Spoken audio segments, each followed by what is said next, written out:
Hello बच्चों, welcome to our channel goodwill institute. इस video में हम बहुत ही क्लास 10th के बहुत ही इंपॉर्टेंट चैप्टर जिसका नाम है कोऑर्डिनेट ज्योमेट्री, इसको हम पूरे बेस से लेके टॉप लेवल मींस हम बेसिक से लेके एक एक क्वेश्चन एक्स्ट्रा जो एग्जाम में आ सकते हैं वो सब डिस्कस करने वाले हैं।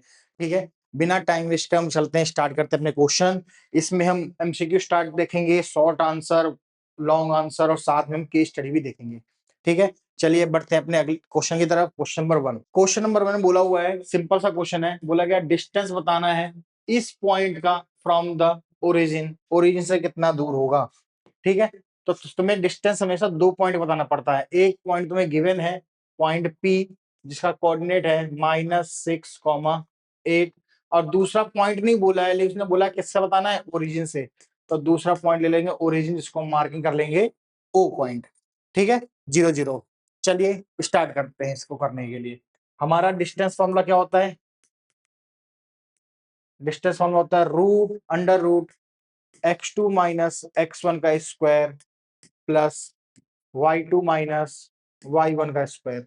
मार्किंग कर लेनी होती है आपको पहले। ये आपका x1 है, दूसरा y1, ये होगा x2, ये होगा y2। अगर आपने मार्किंग पहले कर दी अब तो एग्जैक्टली बस वैल्यू पुट करनी है। अब क्या हो जाएगा यहाँ पे x2 की वैल्यू है 0 माइनस इसकी वैल्यू देखो x1 की वैल्यू है -6, तो हम इसको क्या कर देंगे, प्लस कर देंगे क्योंकि माइनस माइनस क्या हो जाएगा प्लस।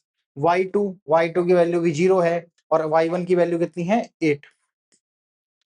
देन 0 का कोई काम नहीं है, 0 प्लस 6 और 6 का स्क्वायर क्या होता है 36। 8 -8 एक्चुअली में क्या चीज है ये -8 और -8 का स्क्वायर होता है 64। माइनस का कोई फर्क नहीं पड़ने वाला क्योंकि आप किसी भी नंबर का स्क्वायर करते हैं तो वापस वो आपका क्या हो जाता है, पॉजिटिव ही हो जाता है। तो इसके बाद देखेंगे इन दोनों ऐड करते हैं कितना आ जाएगा 100 और 100 का स्क्वायर रूट कितना था 10 यूनिट। यहाँ पे हमारा आंसर कौन सा सही आ रहा है, आंसर नंबर सी। ये तो 1 मार्कर था, ऐसे और भी क्वेश्चन आने वाले हैं। चल ठीक है, आसान है, हम बेसिक शुरू करके सारे क्वेश्चन ट्राई करने वाले हैं। चलिए बढ़ते हैं क्वेश्चन नंबर 2 की तरफ। क्वेश्चन नंबर 2 की तरफ देखते हैं क्या लिखा है। Distance between this and this is क्या होगा। अब बच्चे क्या होते हैं अधिकतर साइन और कॉस देख के ही उनको लगता है कि पता नहीं क्या ही क्वेश्चन कैसे सॉल्व होने वाला है। तो इसको करना भी बहुत आसान क्वेश्चन है। हमसे केवल डिस्टेंस फॉर्मूला पूछा है, डिस्टेंस देखते हैं। पहला ये पूरा तुम्हारा हो जाएगा क्या चीज x1, यहाँ लिख देता हूँ पॉइंट, ये रहा y, ये हमारा हो जाएगा p पॉइंट, ये हमारा हो जाएगा q पॉइंट, है ना। बेसिक तरीके से करेंगे, कोई भी हवड़ दबड़ नहीं करनी, कोई भी गलती करने की कोशिश। पहला पॉइंट क्या है a cos theta plus b sin theta comma 0। ठीक है, ऐसे यहाँ पे लिखेंगे 0 a sin theta minus b cos theta. आपको देखना नहीं कितना बड़ा क्या क्वेश्चन लिखा है, आपको बस ध्यान ये देना है कि है क्या एक्चुअली। पहला वाला पॉइंट आपको किसको इंडिकेट करता है, वो x1 को, दूसरा वाला y1 को। सिमिलरली पहला वाला पॉइंट x2, इधर ये क्या हो जाएगा y2। बाकी आपको क्या मतलब है क्या नहीं लिखा उससे आपको कोई लेना नहीं है। हम करते हैं बेसिक स्टार्ट। चलिए डिस्टेंस फॉर्मूला क्या हो जाएगा, डिस्टेंस ऑफ पी क्यू क्या होगा फॉर्मूला, अभी हमने डिस्कस किया पहले क्वेश्चन में x2 माइनस x1 का square plus y2 minus y1 का स्क्वायर।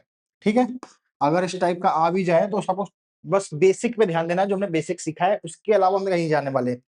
यहाँ पे देखो x2 की वैल्यू कितनी है 0 माइनस, फिर बोला है y x1 ये पूरा है। तो याद रखना यहाँ पे क्या करेंगे, यहाँ पे आ जाएगा a cos थीटा, यहाँ लिखा है प्लस, यहाँ लगा रहा हूँ माइनस। क्यों लगा रहा हूँ, क्योंकि बाहर माइनस था इसलिए साइन चेंज हो जाता है। यहाँ हो जाएगा b sin थीटा का होल स्क्वायर प्लस y2 की वैल्यू ये बड़ी सी है तो a sin theta minus b cos theta, साथ में और साथ में क्या लिखना है y1, तो y1 का वैल्यू क्या है 0। ठीक है, अब देखो 0 का कोई काम नहीं है, हटा सकते हैं। क्वेश्चन क्या बचता है माइनस ए कॉस थीटा और फिर माइनस बी sin थीटा। आपके एग्जाम में भी अगर दोनों टर्म में अगर माइनस लिखा हुआ तो आपको घबराने की जरूरत नहीं है, आपको आइडेंटिटी लगानी है a प्लस बी का होल स्क्वायर। क्या आइडेंटिटी लगानी है, a प्लस बी का होल स्क्वायर क्या होता है a square B square plus 2ab।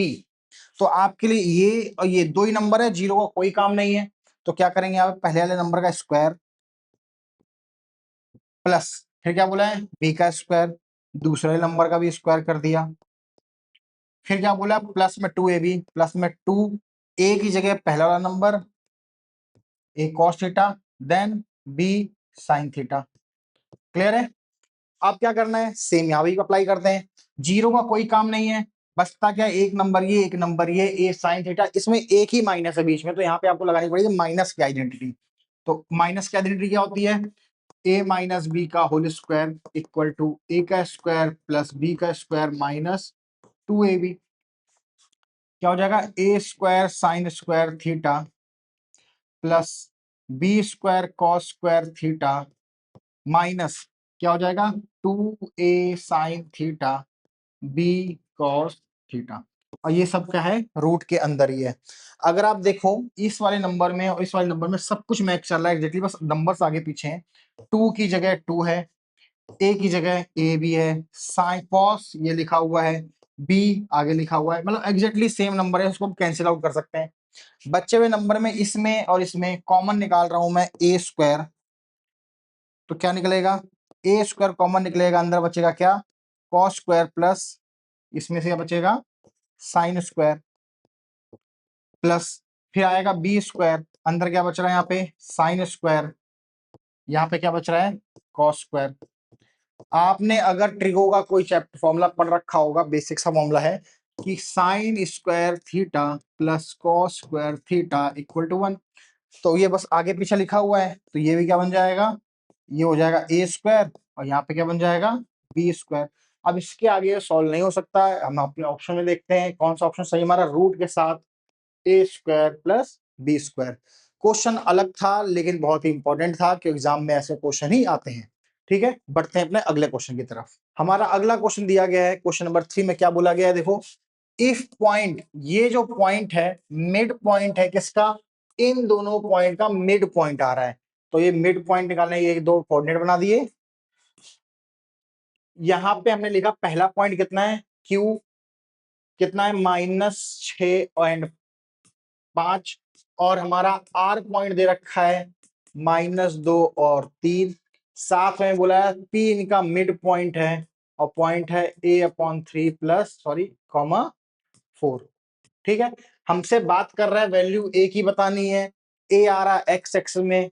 पहले तो आप सिंपल सा क्या करना होता है मार्किंग कर लेते हैं, क्या x1 y1 x2 y2, और यहाँ पे बीच वाली वैल्यू हम x और y ही लिखते हैं। इसमें मिड पॉइंट ऑलरेडी दे रखा है तो हम यहाँ लगाएंगे फॉर्मूला मिड पॉइंट फॉर्मूला, और मिड पॉइंट फॉर्मूला होता क्या है x equal to x1 plus x2 upon में 2 and y equal to y1 plus y2 upon में 2। इस क्वेश्चन में हमें क्या करना है, हमें a की वैल्यू फाइंड आउट करनी है, a आ रहा है x में तो y की हमें जरूरत ही नहीं है सॉल्व करने की, हम डायरेक्टली a पे ही पुट कर देंगे। x की जगह कितना लिखा हुआ है a/3, x1 की वैल्यू कितनी है -6, x2 की वैल्यू कितनी है -2 डिवाइड में 2, तो a/3 इक्वल टू हो गया a/3 हो गया -8/2, क्रॉस मल्टीप्लाई कर सकते हो या इसको काट देते हैं, क्या है -4, देन क्रॉस मल्टीप्लाई करने पे आंसर आएगा a की value -4 into 3 is equal to -12। ठीक है, आई होप आप लोगों को क्वेश्चन और आंसर दोनों समझ में आ रहे हैं। किसी भी चीज में डाउट है आप कमेंट कर सकते हैं, स्पेशली किसी भी टॉपिक पे वीडियो चाहिए बता सकते हैं, पूछ सकते हैं हमसे। ठीक है, बस लाइक शेयर एंड सब्सक्राइब। हम छोटे छोटे क्लिप्स ही बना रहे हैं ताकि आपको देखने में कोई बोरियत ना आए। हम इसकी अगली क्लिप्स हम अपलोड करने वाले हैं। फिलहाल हम ये 3 क्वेश्चन हमने करे हुए हैं, बाकी क्वेश्चन हमारे नेक्स्ट वीडियो में आएगा। Thank you so much guys for watching.